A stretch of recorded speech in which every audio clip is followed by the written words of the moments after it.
মালিক, ও মালিক, কি কাজ করলে আপনি আমাকে মুক্তি দান করবেন, আজাদ করে দিবেন, স্বাধীন করে দিবেন?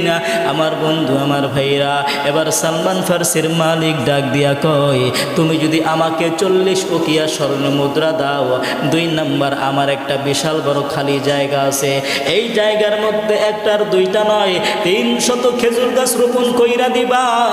ওই খেজুর গাছ যখন বড় হইবে, তার থেকে যখন ফল আসবে, প্রত্যেকটা গাছ থেকে ফল আসার পরে আমি তোমাকে আজাদ করে দিব।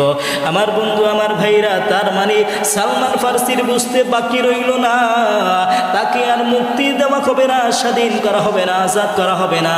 কেননা মুসলমান ভাইরা আমার, দুনিয়ার জমিনে আমরা কিন্তু অনেক গাছ দেখি। এক প্রকার গাছ আছে, যেই গাছ আমরা রোপণ করলে সেই গাছের ফল কিন্তু আমরা খাইতে পারি না, ওই গাছের ফল কিন্তু আমাদের নাতিপুতি তারা আইসা খায়। যেমন নারকেল গাছ, তাল গাছ, খেজুর গাছ, এগুলো যদি আপনি রোপণ করেন, এর ফল কিন্তু আপনি অতি সহজে খাইতে পারবেন না, কেননা এগুলো বড় হইতে বিশাল সময় লাগে। আমার বন্ধু, আমার ভাইরা, এবার সালমান ফার্সির বুঝতে আর বাকি রইল না। সালমান ফার্সি বুঝতে পারলেন তাকে আর মুক্তি দেওয়া হবে না। আল্লাহর নবীর কাছে চলে গেছেন। নবীজি ডাক দিয়া কয়, সালমান ফার্সি, তোমার মালিক কি বলেছে আমার কাছে বলো। সালমান ফার্সি চোখের পানি ছেড়ে দিলে না, ডাক দিয়া কয়, নবী গো, আমি আর মুক্তি লাভ করব না, আমাকে আজাদ করা হইবে না। কেন বলো, আজাদ করা হইবে না, কি বলেছে তোমার মালিক? সালমান ফার্সি ডাক দিয়া কয়, নবী গো, এমন শর্ত দিয়েছে যেটা কখনো সম্ভব নয়। সালমান ফার্সিকে বারবার নবীজি জিজ্ঞাসা করে। সালমান ফার্সি ডাক দিয়া কয়, নবী গো, সে আমাকে শর্ত দিয়েছে 40 উকিয়া স্বর্ণ মুদ্রা দিতে হবে। 2 নাম্বার তার বিশাল বড় একটা জায়গা আছে, ওই জায়গার মধ্যে একটার দুইটা নয় 300 খেজুর গাছ রোপণ করতে হবে। ওই খেজুর গাছ বড় হওয়ার পরে, প্রত্যেকটা গাছের মধ্যে খেজুর আসার পরে, তারপরে আমাকে আজাদ করে দিবেন। আল্লাহর নবী সাল্লাল্লাহু আলাইহি ওয়াসাল্লাম বললেন, সালমান ফার্সি, যাও, তুমি চলিয়া যাও, টেনশন করিও না, তুমি যাও, তোমার মালিককে জিজ্ঞাসা করো, জায়গা নির্ধারণ করো কোন জায়গার মধ্যে রোপণ করা হইবে। আল্লাহর নবী সাল্লাল্লাহু আলাইহি ওয়াসাল্লাম সাহাবায়ে কেরামকে আগমন করলেন। প্রত্যেকটা সাহাবায়ে কেরাম রাদিয়াল্লাহু তাআলা আনহুম নবীজির সামনে চলে আসলেন।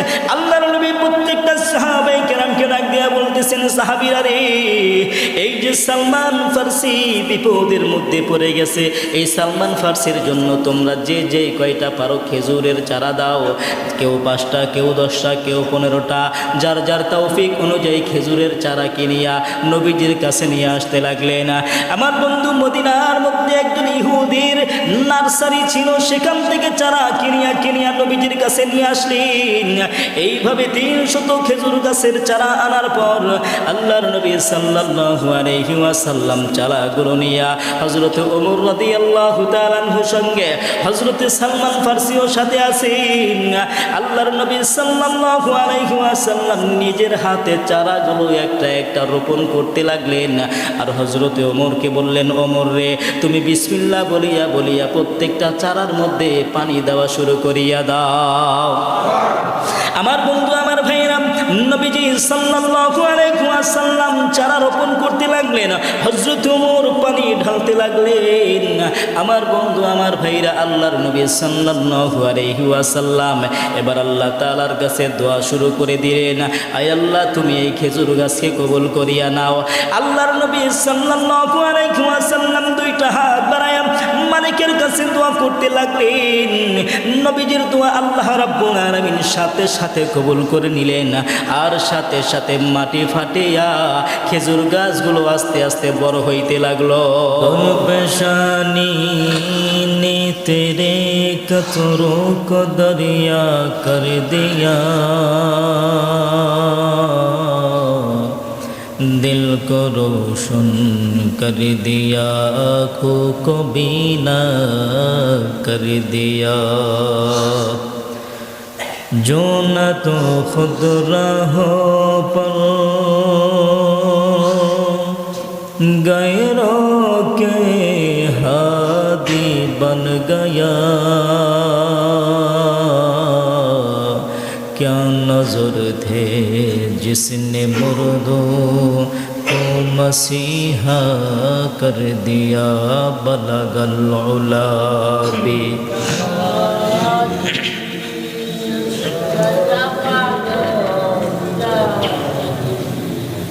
हसनत जमीओ खिसालिही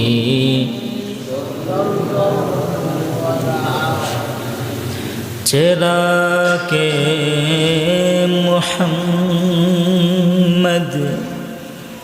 जिस दिल में ना हो जाला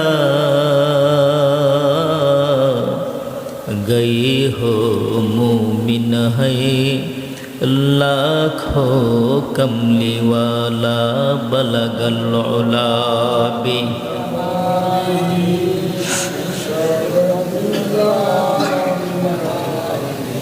हसनत जमीओ खिसालिही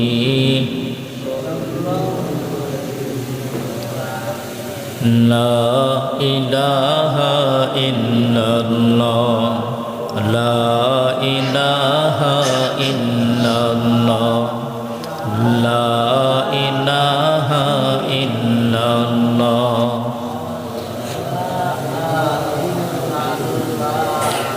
ला इलाहा इल्लल्लाह ला इलाहा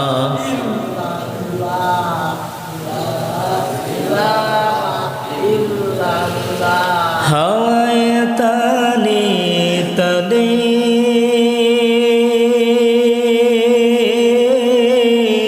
আর পাখির গানে গানে ও নাম শুনে মন ভরে যায় মিটে যায় সব মনের জ্বালা লা ইলাহা ইল্লাল্লাহ লা ইলাহা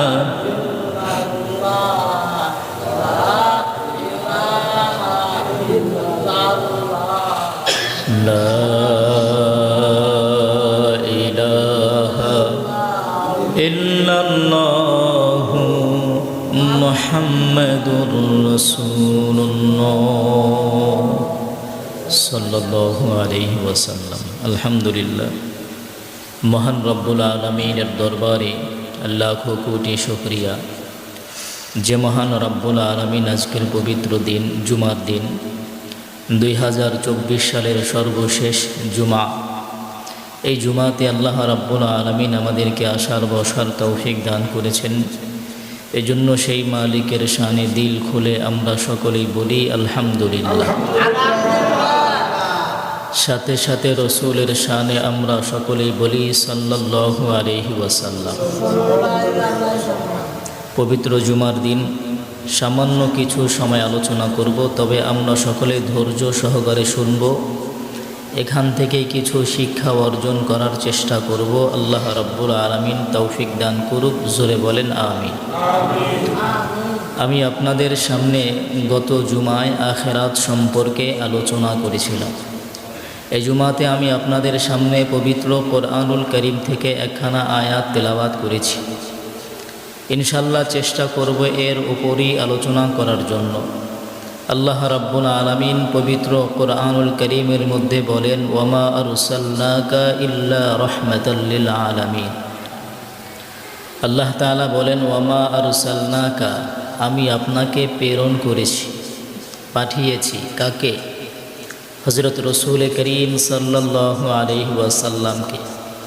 আল্লাহ তাআলা আমার রসুলকে বলেন, ওয়ামা আরসালনাকা, আমি আপনাকে দুনিয়াতে প্রেরণ করেছি ইল্লা রাহমাতাল লিল আলামিন, গোটা সৃষ্টি জগতের জন্য রহমত স্বরূপ। আমার নবীকে রহমত হিসাবে দুনিয়ার জমিনে আল্লাহ তাআলা প্রেরণ করেছেন। হযরত রাসূল করিম সাল্লাল্লাহু আলাইহি ওয়াসাল্লাম বিশেষ কোনো ব্যক্তির জন্য নয়, নবীজি সাল্লাল্লাহু আলাইহি ওয়াসাল্লাম কোনো জাতির জন্য নয়, নবীজি সাল্লাল্লাহু আলাইহি ওয়াসাল্লাম কোনো অঞ্চলের জন্য নয়, কোনো শহরের জন্য নয়, কোনো রাষ্ট্রের জন্য নয়, কোনো কালের জন্য নয়। বরঞ্চ হযরত রসূল করিম সাল্লাল্লাহু আলাইহি ওয়াসাল্লাম সর্বকালের সর্বযুগের সকলের জন্যই রহমত। সকলের জন্যই নবীজি হলো রহমত।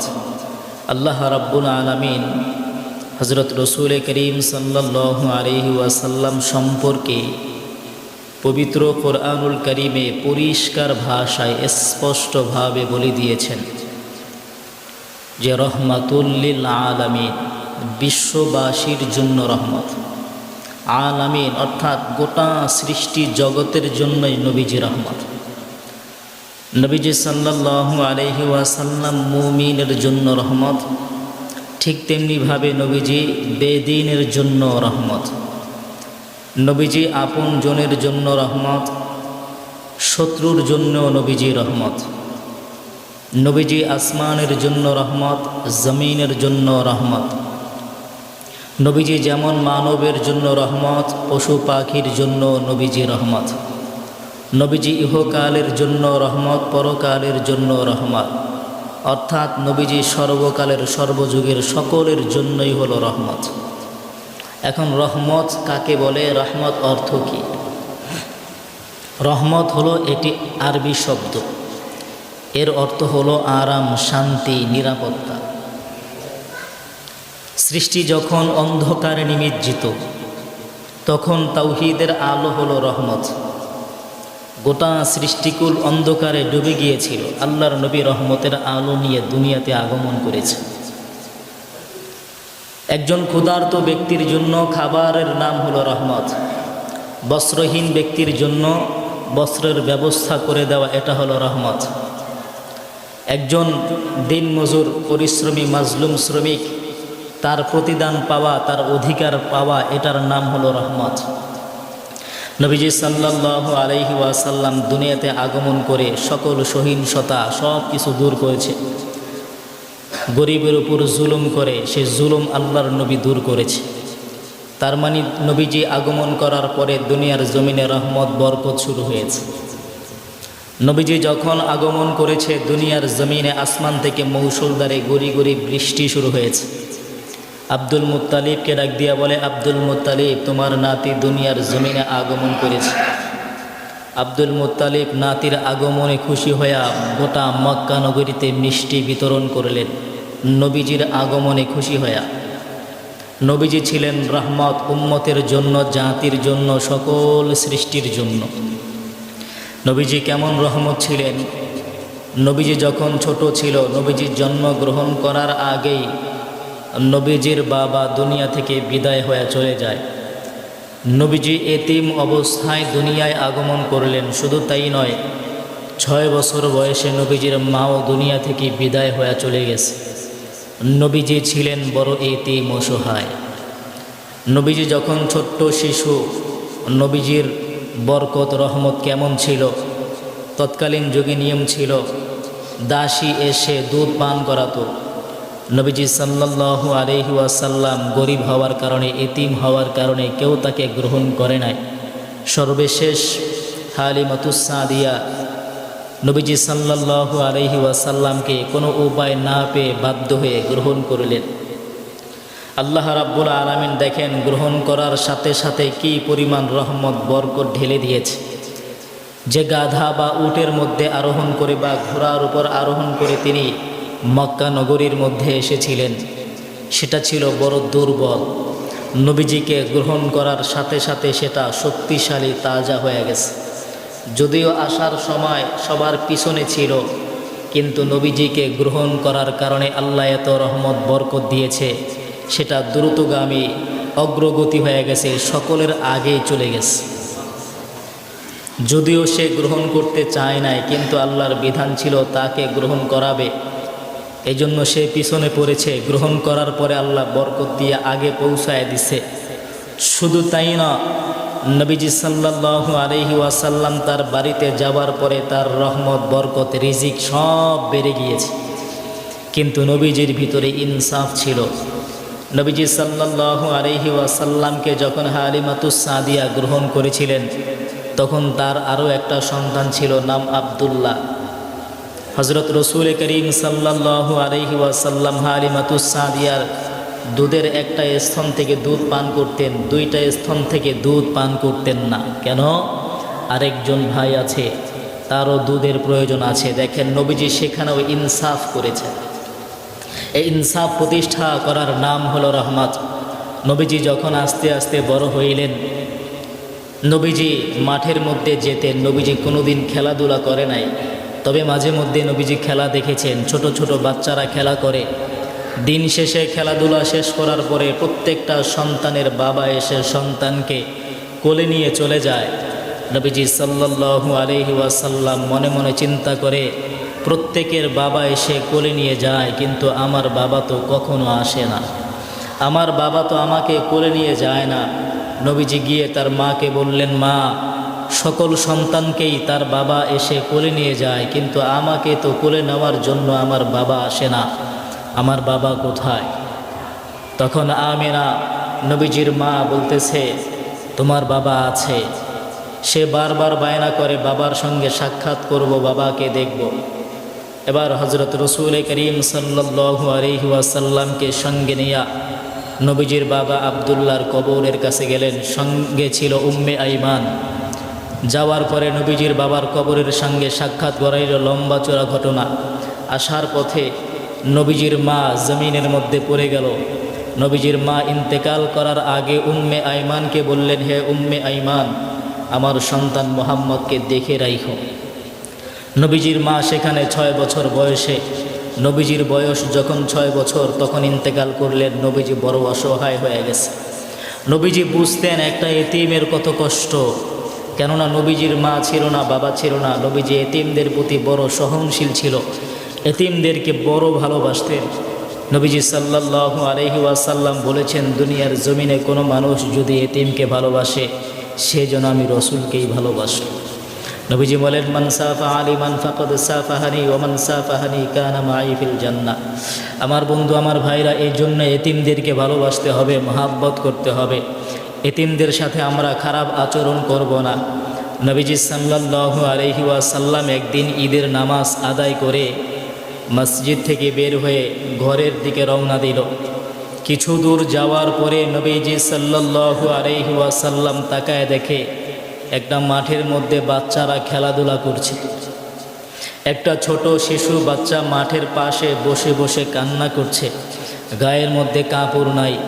নবীজি গিয়ে জিজ্ঞাসা করলো, বাবা, তুমি খেলছো না? সবাই খেলছে, বসে আছো কেন? ছোট্ট শিশু বাচ্চাটা সাথে সাথে চোখের পানি ছেড়ে দিল। নবীজি ডাক দিয়া বলে, কেন কান্না করছো? আমার বন্ধু, আমার ভাইরা, ছোট্ট শিশু বাচ্চাটা ডাক দিয়া বলে, আমি কেন কান্না করছি জানেন? নেই, আমার গায়ের মধ্যে কোনো জামা নাই, আমি এ বাচ্চাদের সঙ্গে খেলাধুলা করতেও পারতেছি না। কেননা আজকে পবিত্র ঈদের দিন, প্রত্যেকটা বাচ্চাদের গায়ের মধ্যে নতুন নতুন জামা, কিন্তু আমার তো বাবা নাই, মা নাই, কে আমাকে জামা কিনিয়া দিবে? আজকে ঈদের দিন আমার গায়ের মধ্যে একটা জামা নাই, আমার একজোড়া ভালো জুতা নাই। আজকে ঈদের দিন সবাই ভালো মন্দ খাবে, কিন্তু এক লোকমা ভালো মন্দ খাওয়ার মতো যোগ্যতা আমার নাই। এজন্য মাঠের মধ্যে বসিয়া বসিয়া আমি কান্না করছি। এই কথা শোনার সাথে সাথে নবীজি 2 চোখ বেয়ে পানি পড়া শুরু হয়ে গেছে। নবীজি কান্না করতে লাগলেন। ছোট্ট বাচ্চাটাকে নবীজি বুকের মধ্যে জড়াইয়া ধরলেন। আমার নবী, দয়ার নবী, মায়ার নবী ডাক দিয়া বলতেছে, শোনো, তোমার মা নাই, তোমার বাবা নাই। তুমি যেমন দুনিয়ার জমিনের মধ্যে এতিম, ঠিক তোমার মতো আমি রাসূলের বাবা নাই, আমার মাও নাই, বাবাও নাই, আমিও বড় এতিম। আমি জানি এতিমের বড় কষ্ট হয়, এতিমের অবস্থা সম্পর্কে আমি জানি। নবীজি সাল্লাল্লাহু আলাইহি ওয়াসাল্লাম বাচ্চাটাকে বুকের মধ্যে জড়াইয়া ধরলেন, বুকের সাথে জড়াইয়া কোলের মধ্যে উঠাইয়া বাড়িতে নিয়ে গেছে। হযরত আয়েশাকে ডাক দিয়া বলে, আয়েশা রে, এ আয়েশা, আজকে পবিত্র ঈদের দিন তোমার জন্য একটা হাদিয়া নিয়ে আসছি, তোমার জন্য একটা পুরস্কার নিয়ে আসছি। হযরতে আয়েশাকে ডাক দিয়া বলে, আয়েশা দেখো তোমার পুরস্কার।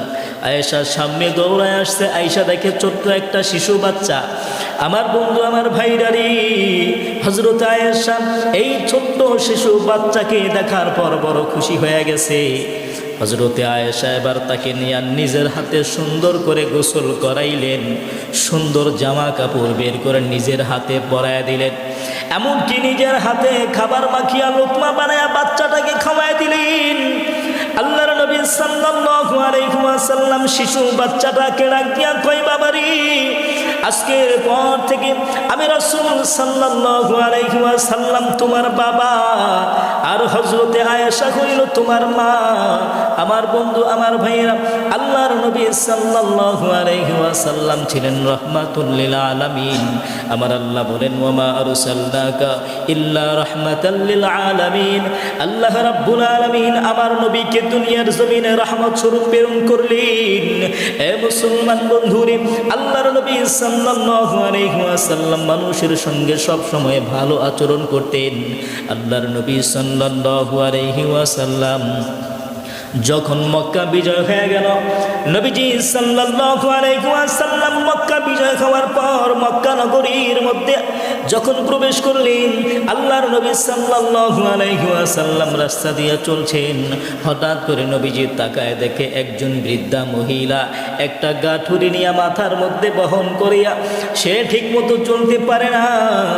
আল্লাহর নবী দৌড়ায় চলে গেলেন, বৃদ্ধা মহিলাকে ডাক দিয়া কই, মা গো, ও মা, আপনি আপনার গাঠুরি আমার কাঁধের মধ্যে উঠায় দেন, আপনি যেখানে যাবেন আমি আপনাকে সেখানে পৌঁছায় দিব। আমার বন্ধু আমার ভাইরা, আল্লাহর নবী সাল্লাল্লাহু আলাইহি ওয়াসাল্লাম বৃদ্ধা মহিলার গাঠুরি কাঁধের মধ্যে নিয়ে সামনে বহন করতেছেন। এমন সময় নবীজি বৃদ্ধা মহিলাকে ডাক দিয়া কয়, মা গো, আপনি কোথায় যাবেন, এত দূরে কেন যাবেন, কারণ কি? বৃদ্ধা মহিলা ডাক দিয়া কয়, মক্কা নগরীর মধ্যে একজন জাদুকর আগমন করেছে, তার নাম হলো মুহাম্মদ। আমি ওই মুহাম্মদের ভয়ে মক্কা নগরী ছাড়িয়া অন্যত্র চলে যাচ্ছি। আল্লাহর নবী আর কোনো প্রশ্ন করলেন না, আর কিছুই জিজ্ঞাসা করলেন না। আমার বন্ধু আমার ভাইরা, আল্লাহর নবী সাল্লাল্লাহু আলাইহি ওয়াসাল্লাম ওই বৃদ্ধা মহিলাকে নিয়ে তার গন্তব্যে চলে গেলেন। তার গন্তব্যে গিয়া তার গাঠুরি নামাইয়া আল্লাহর নবী চলে যাইতে লাগলেন।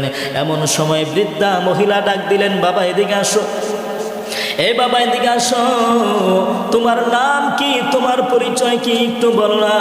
আমার বন্ধু আমার ভাইরা, আল্লাহর নবী ডাক দিয়া বলে, আমার নাম হইল মুহাম্মদ। আমার বন্ধু এই কথা বলার পরে বৃদ্ধা মহিলা ডাক দিয়া বলে, কোন মুহাম্মদ? আমার বন্ধু আমার নবী ডাক দিয়া কয়, ওই মুহাম্মদ, যেই মুহাম্মদের ভয়ে আপনি মক্কা নগরী ত্যাগ করে চলে আসলেন, আমি হইলাম সেই মুহাম্মদ, আমি হইলাম সেই মুহাম্মদ।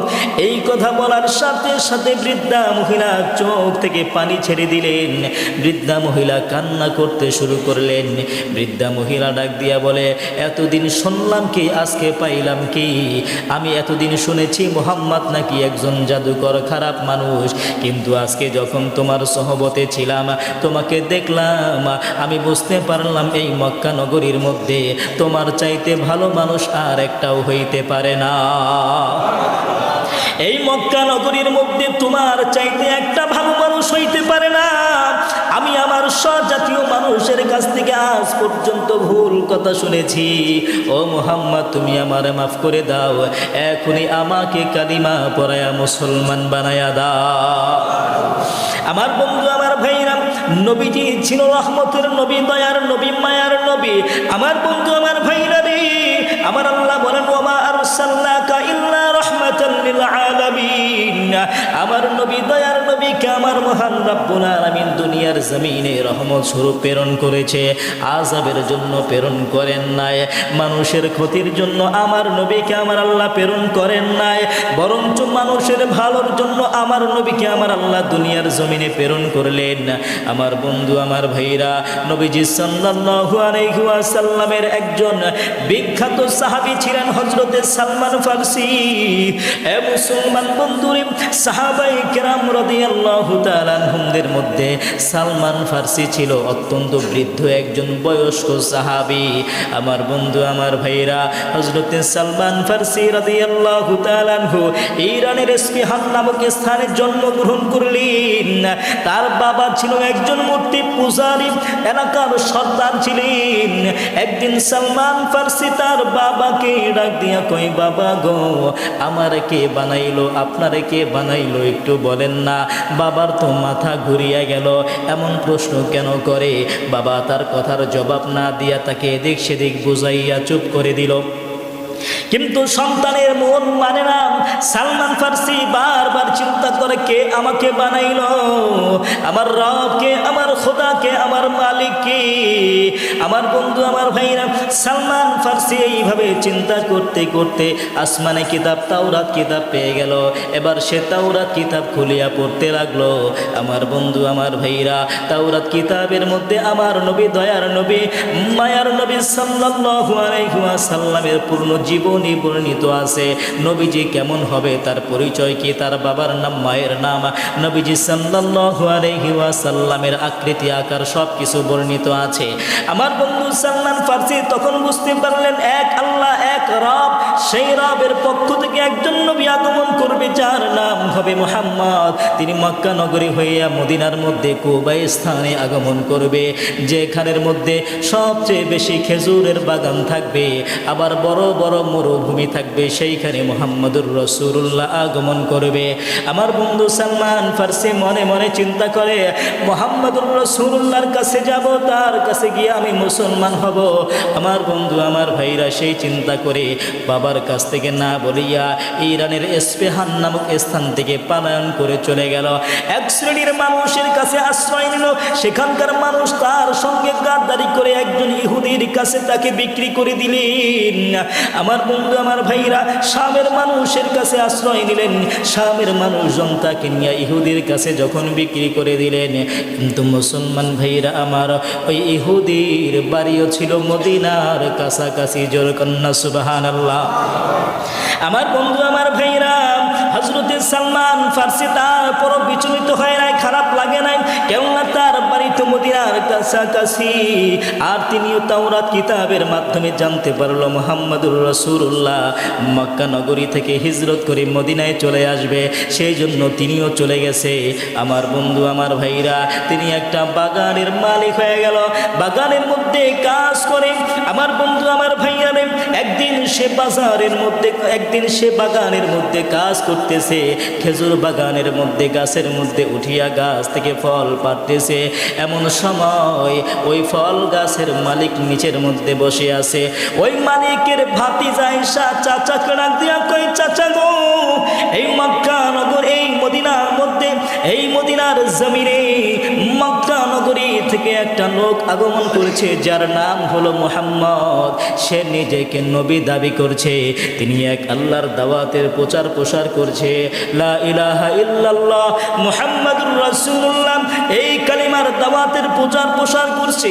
আমার বন্ধু আমার ভাইরা, এই আওয়াজটা যখন সালমান ফার্সির কানের মধ্যে চলে গেলেন, হযরত সালমান ফার্সির সাথে সাথে খেজুরের গাছ থেকে নিচে নেমে ডাক দিয়া কয়, তুমি কি বলছো আবার বলো, তুমি কি বলছো আবার বলো। এবার মালিক তার কাছ থেকে এই কথা শোনার পর হযরত সালমান ফার্সি রাদিয়াল্লাহু তাআলা আনহুর গালের মধ্যে জোরে একটা থাপ্পড় মারলেন আর বললেন, এখান থেকে চলে যাও, আমাদের কাছে কেন তুমি আসছো? তুমি তো একটা গোলাম, তোমার কাজ তুমি করো।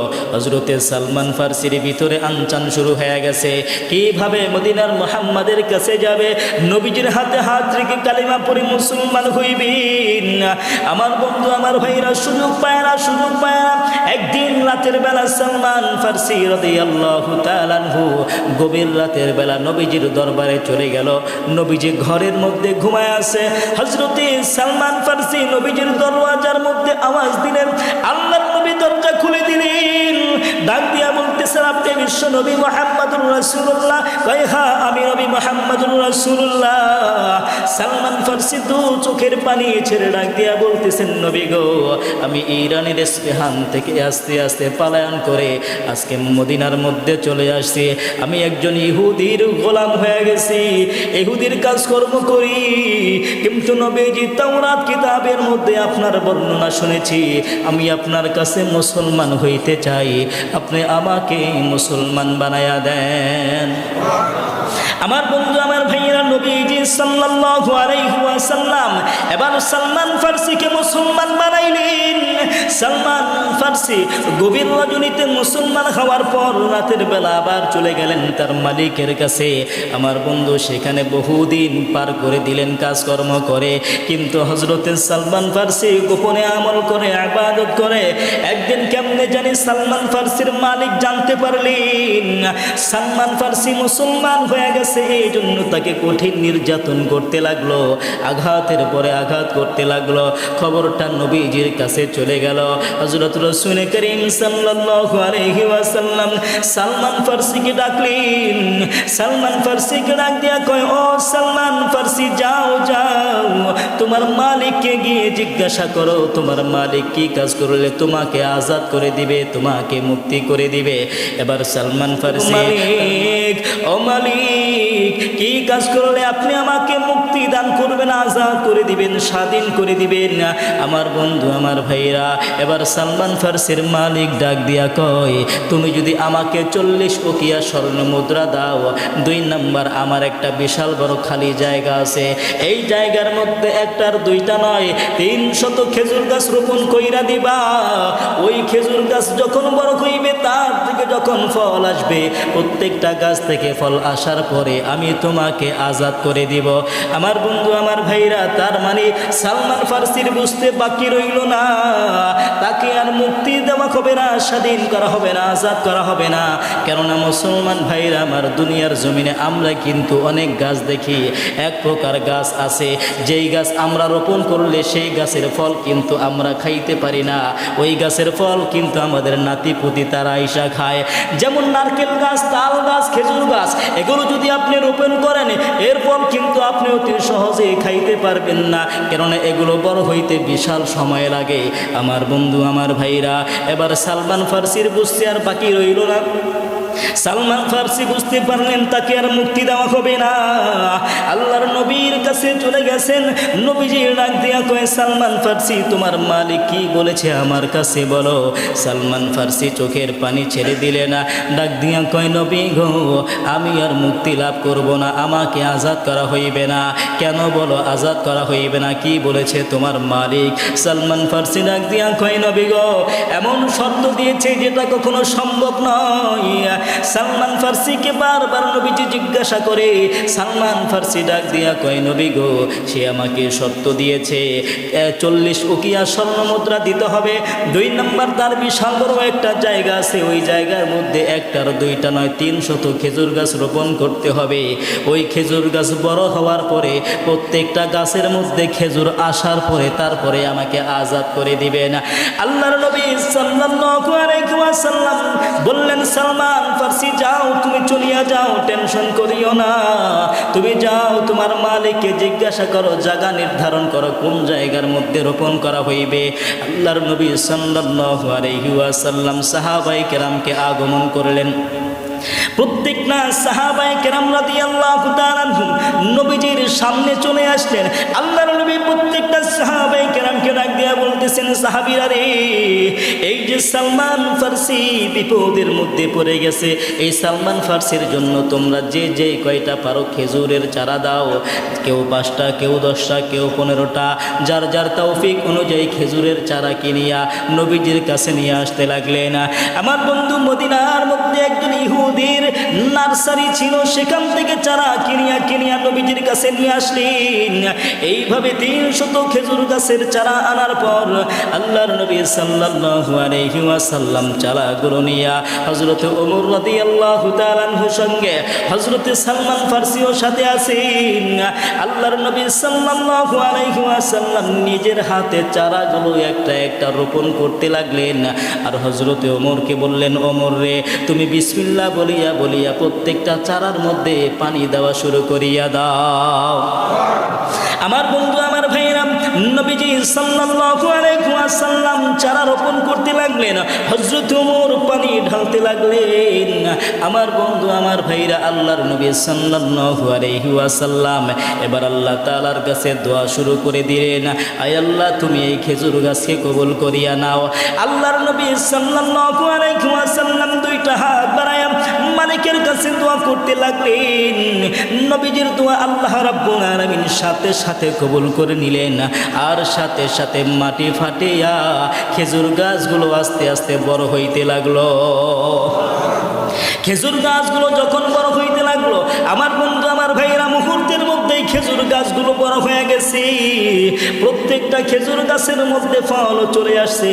কিন্তু আল্লাহর নবী তাকায় দেখে 299টা গাছ বড় হইল, 299টা গাছের মধ্যে ফল আসলো, কিন্তু একটা গাছ এখনো মাটির নিচ থেকে উঠে নাই। আমার বন্ধু, আমার ভাইরা, মুহাদ্দিসিনে কেরাম বর্ণনা করে জানায় দেয়, ওই খেজুর গাছটা আল্লাহর নবী নিজের হাতে রোপণ করে নাই। কোন বর্ণনায় পাওয়া যায় হযরতে ওমর রাদিয়াল্লাহু তাআলা আনহু খেজুর গাছটা লাগাইছেন। আবার কোন বর্ণনায় পাওয়া যায় হযরতে সালমান ফারসি রাদিয়াল্লাহু তাআলা আনহু নিজের হাতে খেজুর গাছটা রোপণ করেছেন। আমার বন্ধু, আমার ভাইরা, আল্লাহর নবী সাল্লাল্লাহু আলাইহি ওয়াসাল্লাম আবার ওই খেজুরের চারাটা নিজের হাতে আবার উঠাইয়া আবার পুনরায় নিজের হাতে লাগায় দিলেন। সাথে সাথে সেই গাছটা আস্তে আস্তে বড় হইয়া তার মধ্যেও খেজুর চলে আসলেন। আমার বন্ধু, আমার ভাইরা, নবীজি সাল্লাল্লাহু আলাইহি ওয়াসাল্লাম সালমান ফারসিকে ডাক দিলেন, এ সালমান ফারসি, এদিকে আসো। নবীজি সাল্লাল্লাহু আলাইহি ওয়াসাল্লামের কাছে মুরগির একটা ডিমের মতো ছোট্ট একটা স্বর্ণের টুকরা চলে আসলো হাদিয়া। নবীজি ডাক দিয়া কয়, সালমান ফারসি, নাও, এই স্বর্ণটা নিয়ে যাও, তোমার মালিক রে দিবা। সালমান ফারসি ডাক দিয়া কয়, নবী গো, এটা তো 40 উকিয়া হইবে না। আল্লাহর নবী ডাক দিয়া কয়, যাও, তুমি নিয়ে যাও, তাকে মাপিয়া দেখতে বলবা। আমার বন্ধু, আমার ভাইরা, সালমান ফারসি চলে গেল মালিকের কাছে, নিয়ে এবার মুরগির ডিমের মতো স্বর্ণটা হাতের মধ্যে দিয়া বলে, নেন। এবার ওজন দিয়া দেখে 40 উকিয়ার চাইতেও বেশি হয়ে গেছে। আমার বন্ধু, আমার ভাইরা, এবার সালমান ফারসি ডাক দিয়া কয়, ওগো মালিক, আপনার যে দ্বিতীয় শর্ত ছিল, আপনার 300 খেজুর গাছের বাগান তৈরি করে দিতে হবে। আসেন, আসেন, আমার সঙ্গে যেই জায়গা নির্ধারণ করেছেন সেই জায়গায় আসেন। এবার মালিক আসলো, আইসা দেখি বিশাল বড় বাগান হয়ে গেছে, 300 খেজুর গাছ তৈরি হয়ে গেছে, প্রত্যেকটা খেজুর গাছের মধ্যে খেজুর হয়ে আছে। আমার বন্ধু, আমার ভাইরা, ওই ইহুদির আর বুঝতে বাকি রইল না, মুহাম্মাদুর রাসূলুল্লাহ সত্য নবী, সত্য নবী। তারও চোখ গড়ায়া গড়ায়া পানি পড়তেছে। এবার সালমান ফারসিকে ডাক দিয়া কয়, ও সালমান ফারসি, আমি তোমাকে আজাদ করে দিলাম, তোমাকে মুক্তি করে দিলাম, তবে আমাকে এখনই মুহাম্মাদের দরবারে নিয়ে যাও, মুহাম্মাদের কাছে নিয়ে যাও। আমার বন্ধু, আমার ভাইরা, এবার সালমান ফারসি ওই ইহুদিকে নিয়ে নবীজির কাছে চলে আসলেন। আল্লাহর নবীকে ডাক দিয়া কয়, নবীজি, ওগো নবীজি, আমি বুঝতে পারি নাই, আপনি আমাকে মাফ করিয়া দেন, আর আমাকে আপনার হাতের সাথে হাতটা লাগাইয়া মুসলমান বানাইয়া দেন। সাথে সাথে ইহুদিও মুসলমান হয়ে যায়। মুসলমান হওয়ার পর আল্লাহর নবী, দয়ার নবী, মায়ার নবীকে ডাক দিয়া কয়, নবী গো, এই যে 300 খেজুর গাছের যে বাগান তৈরি করে দিলেন, এই বাগানটা আমি ইসলামের জন্য দান করে দিলাম। আমার বন্ধু, আমার ভাইরা, তার মানে আমার নবী, দয়ার নবী, মায়ার নবী হলো রহমতের নবী। এ মুসলমান বন্ধুরি, আমার নবী, মায়ার নবী, দয়ার নবী শুধু মানবের জন্য রহমত নয়, পশু পাখির জন্য, গোটা সৃষ্টিকুলের জন্য রহমত। আমার বন্ধু, আমার ভাইরা, নবীজি সাল্লাল্লাহু আলাইহি ওয়াসাল্লাম রাস্তা দিয়া যাচ্ছে। হযরত ইয়ালা সাকিফি, হযরত ইয়ালা সাকাফি রাদিয়াল্লাহু তাআলা আনহু নবীজির সঙ্গে ছিলেন। হযরত তাআলা সাকাফি আল্লাহর নবী সাল্লাল্লাহু আলাইহি ওয়াসাল্লামকে ডাক দিয়া বলতেছেন, নবীজি, ওগো আল্লাহর নবী, দয়ার নবী, মায়ার নবী, আপনি আমার সঙ্গে চলেন। নবীজি সাল্লাল্লাহু আলাইহি ওয়াসাল্লাম রাস্তা বেয়ে যাচ্ছে না, কিন্তু মুসলমান বন্ধুরে কিছু দূর যাওয়ার পরে তাকায় দেখে একটা উট নবীজিকে দেখার সঙ্গে সঙ্গে বসে গেলেন। হাঁটু গেড়ে বসিয়া গড় গড় গড় গড় আওয়াজ করিয়া কি যেন নবীজিকে বলতেছে না। নবীজি তার ভাষা বুঝতে পারলেন। আল্লাহর নবী এই উটের মালিককে ডাক দিলেন, ডাক দিয়া বলতেছে, তোমার উটটা আমার কাছে বিক্রি করিয়া দাও। আমার বন্ধু, আমার ভাইরা, ওই ব্যক্তির জীবন পরিচালনা করার জন্য একটা উট ব্যতীত আর কোনো কিছুই নয়। ওই লোকটা এই উটের মাধ্যমে পানি বহন করিয়া কাজ করে। আমার বন্ধু, আমার ভাইরা, কিন্তু লোকটা ডাক দিয়া কয়, নবীজি, আপনি যেহেতু চাইলেন, আপনার কাছে বিক্রি করব না, বরঞ্চ আপনাকে আমি হাদিয়া দিয়া দিলাম। নবীজি, আপনার কাছে বিক্রি করবো না, আপনাকে আমি হাদিয়া দেয়া দিলাম। নবীজি তখন বলতেছে, তুমি যেহেতু আমাকে হাদিয়া দেওয়ার কথা বললা, এই জন্য তোমাকে বলছি, শোনো, এই উটটা আমার কাছে বিচার দিয়েছে। বলতেছে, নবীজি, আমার মালিক আমার দ্বারা যেই পরিমাণ কাজ নেয় ওই পরিমাণ খাবার আমাকে দেয় না, যার কারণে আমার বড় কষ্ট হয়, আমার উপর জুলুম হয়ে যায়। এই জন্য নবীজি বলেছে, শোনো, এই উটের মাধ্যমে যেই পরিমাণ কাজ দিবা, ঠিক তেমন পরিমাণ খাবারও তাকে দিবা। এর দ্বারা বোঝা যায় নবীজি সাল্লাল্লাহু আলাইহি ওয়াসাল্লাম শুধু মানবের জন্য রহমত নয়, গোটা সৃষ্টিকুলের জন্যই ছিল রহমত। নবীজি ছিল গোটা সৃষ্টিকুলের জন্য রহমত। আমার বন্ধু, আমার ভাইরা, আমার নবী, দয়ার নবীকে আল্লাহ তাআলা দুনিয়ার জমিনে পাঠিয়েছেন একমাত্র দুনিয়া থেকে জুলুম নির্যাতন দূর করার জন্য, মানুষ যাতে করে আল্লাহর দিন মেনে একসাথে চলাফেরা করতে পারে, এই জন্য পাঠিয়েছেন। কিন্তু আমরা সেই রহমতের নবী, দয়ার নবীকে চিনতে পারি নাই, সেই নবীর বিধান আমরা মানতে পারি না, আল্লাহর বিধান আমরা মানতে পারি না। কিন্তু মুসলমান ভাইরা আমার, 2024 সাল শেষ হয়ে গেছে, 24 সালের শেষ জুম্মা আজকে, হয়তো আগামী সপ্তাহে 2025 চলে আসবে। এভাবে আস্তে আস্তে করে আমাদের কাছ থেকে আমাদের সময়গুলো চলে যাবে। এক সময় আমি আর আপনি কবরের যাত্রী হয়ে যাব। ওই কবরের মধ্যে যাওয়ার আগে কবরের সামানা যেন আমরা তৈরি করতে পারি, সেই তৌফিক যেন আল্লাহ তাআলা আমাদের সকলকে দান করেন। সকলেই বলেন আমিন।